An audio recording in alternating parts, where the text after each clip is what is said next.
দল, বন্ধু বা যে কোনো সম্পর্কই বলেন, যেই সম্পর্ক স্বার্থের জন্য সৃষ্টি হয় সেই সম্পর্ক বেশি দিন টিকে না। স্বার্থ শেষ হয়ে গেলেই ওই সম্পর্ক ভেঙে যায়।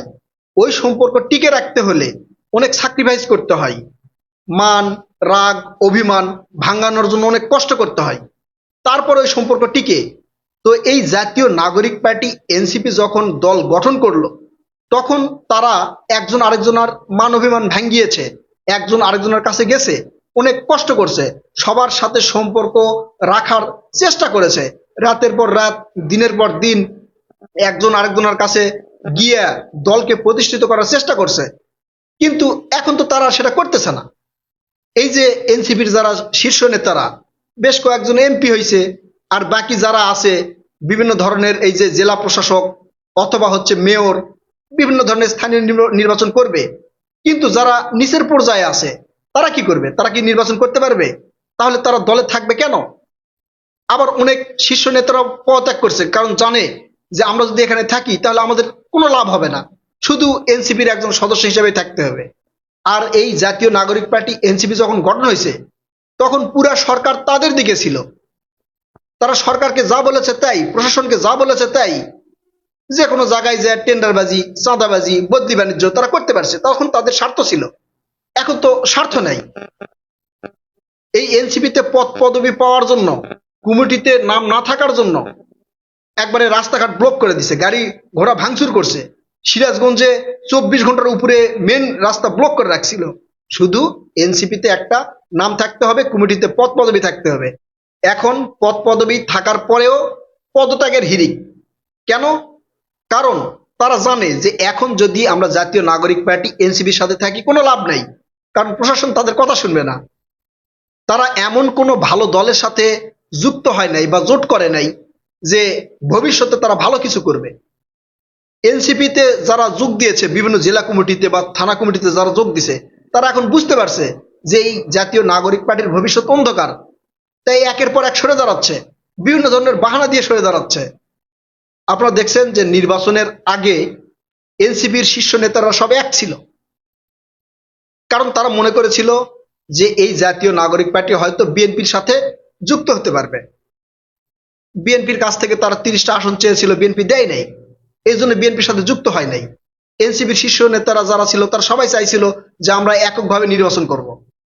কিন্তু এই এককভাবে নির্বাচন তারা করতে পারবে না, নির্বাচনের মাঠে দাঁড়াতে পারবে না, এটা তারা বুঝতে পারছে। বুঝতে পারার পরে তারা জামাতে যোগ দিছে। জামাতে যোগ দেওয়ার সাথে সাথে শীর্ষ যে সকল নেত্রী ছিল, বিশেষ করে নেত্রী, তারা কিন্তু পদত্যাগ করেছে। তাসনিম জারার মতো জনপ্রিয় নেত্রী পদত্যাগ করছে, এছাড়াও অনেক ছেলেরাও পদত্যাগ করছে, সরে দাঁড়াইছে। আর বাকি যারা আছিল তারা তাদের স্বার্থের জন্য ছিল।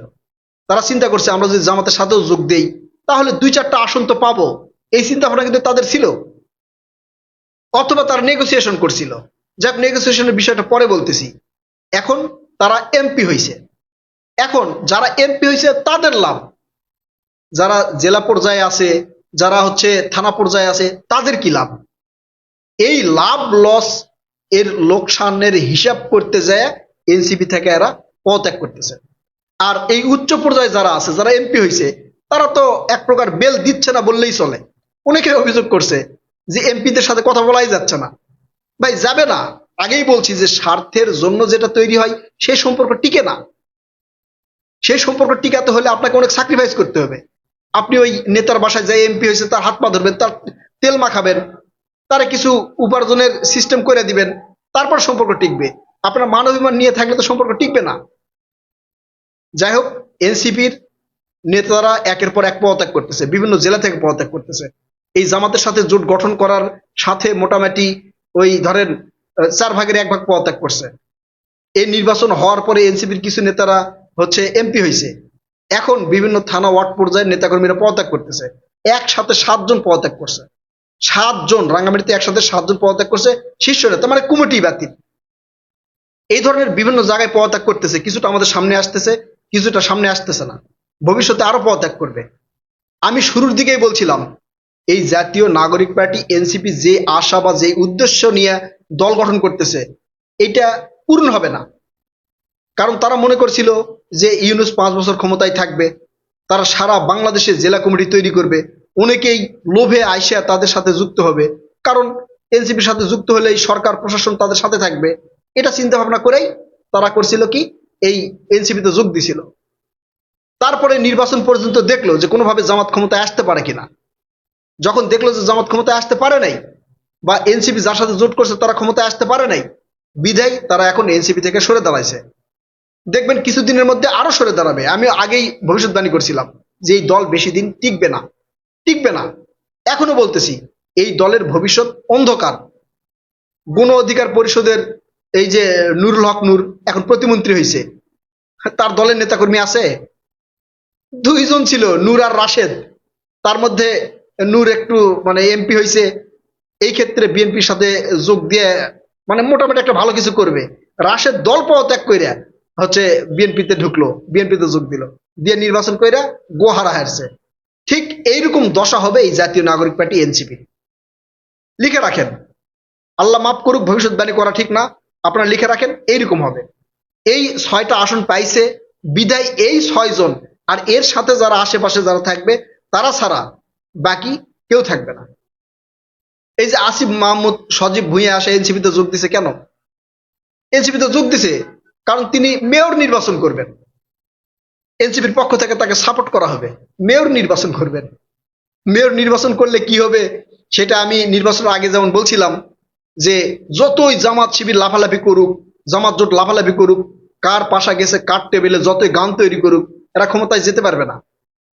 যখন রেজাল্ট প্রকাশ হচ্ছিল, জামাত শিবিরের বট বাহিনী বিভিন্ন জায়গার রেজাল্ট প্রকাশ করে বলতেছিল এই যে দাড়িপাল্লা জিতে গেছে, এই শাপলাকলি জিতে গেছে, তখনও আমি আমার ফেসবুক পেজে গিয়ে দেখবেন আমি বিভিন্ন জায়গার তথ্য প্রমাণ দিয়ে বলছিলাম যে না, যেটা ছড়ানো হচ্ছে এটা মিথ্যা এবং ভুয়া, এই নির্বাচনে বিএনপি জিতবে ইনশাল্লাহ। যান আপনারা আমার ফেসবুক পেজে যা দেখেন, দেখেন সেখানে কি কোথায় কোথায় বিএনপি আগিয়ে আছে সেইটা দিয়ে আমি হচ্ছে নিউজ তৈরি করছিলাম, ছোট ছোট কন্টেন্ট তৈরি করছিলাম। দেখেন ওটা অনেক ভিউ হয়েছে, 2 মিলিয়ন 3 মিলিয়ন 4 মিলিয়ন করে ভিউ হয়েছে।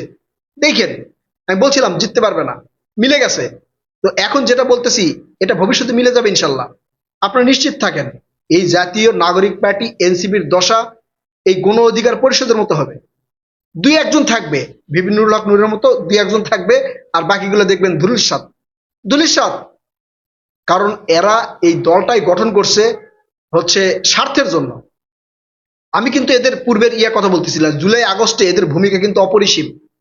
জুলাই আগস্টে এরা নেতৃত্ব দিছিল একবারে স্বার্থ ছাড়া, সাধারণ মানুষের নেতৃত্ব দিছিল বা আন্দোলনের নেতৃত্ব দিয়েছিল একদম স্বার্থ ছাড়া, কোনো স্বার্থ তাদের ভিতরে ছিল না। জীবনের হুমকি নিয়ে, জীবনের রিস্ক নিয়ে, জনগণকে মাঠে নিয়ে তারা আন্দোলন করছে। ওই সময়টা তাদেরকে আমরা স্যালুট জানাই, স্যালুট জানাই। কিন্তু তারপরে যখন নিজেদের স্বার্থের জন্য দল গঠন করলো, ডক্টর মোহাম্মদ ইউনূস স্যারের কথা শুনে যখন তারা দল গঠন করলো, তখনই বুঝলাম যে এদের ভবিষ্যৎ অন্ধকার, এদের ভবিষ্যৎ অন্ধকার। হয়তো 2-4 জন উঠে আসবে, সেই 2-4 জন কিন্তু উঠে আসছে। আমরা আগের ভিডিওতে বলছি যে এদের মধ্যে থেকে 2-4 জন উঠে আসবে। আর আমি আগেও বলছিলাম হাসনাতকে আমি ব্যক্তিগতভাবে পছন্দ করি, সেই 2-4 জন উঠে আসছে। আর বাকিগুলা দেখবেন যে আস্তে আস্তে আস্তে আস্তে কেটে যাচ্ছে, সরে যাচ্ছে। ওই এরা মানে থানা পর্যায়ে তো সারা বাংলাদেশে কমিটি দিতে পারে নাই, ভবিষ্যতে পারবে না। লিখে রাখেন, সারা বাংলাদেশে সব জায়গায় দিতে পারবে না, এবং কমিটি আর যেটা হয়েছে সেগুলোই বিলুপ্তি হয়ে যাবে, আরো দেওয়া তো দূরের কথা। এখন হয়তো যারা এমপি হয়েছে এরা নির্দিষ্ট কোনো দলে গিয়া যোগ দিয়ে এই জাতীয় নাগরিক পার্টিকে ধ্বংস করে দিবে। লিখে রাখেন, আমি আবারও আল্লাহ তাআলার কাছে মাপ চাচ্ছি, ভবিষ্যৎবাণী করা যায় না, আপনারা লিখে রাখেন। রাশেদের মতো এইভাবে দল ছাইরা দেখবেন যে আরেক দলে যা যোগ দিছে। প্রিয় দর্শক, আপনারা কি মনে করছেন? আপনারা আপনাদের মূল্যবান মতামত কমেন্ট করে জানাবেন। কথা হবে নতুন কোনো ভিডিওতে ইনশাল্লাহ। ততক্ষণ পর্যন্ত ভালো থাকবেন। আল্লাহ হাফেজ।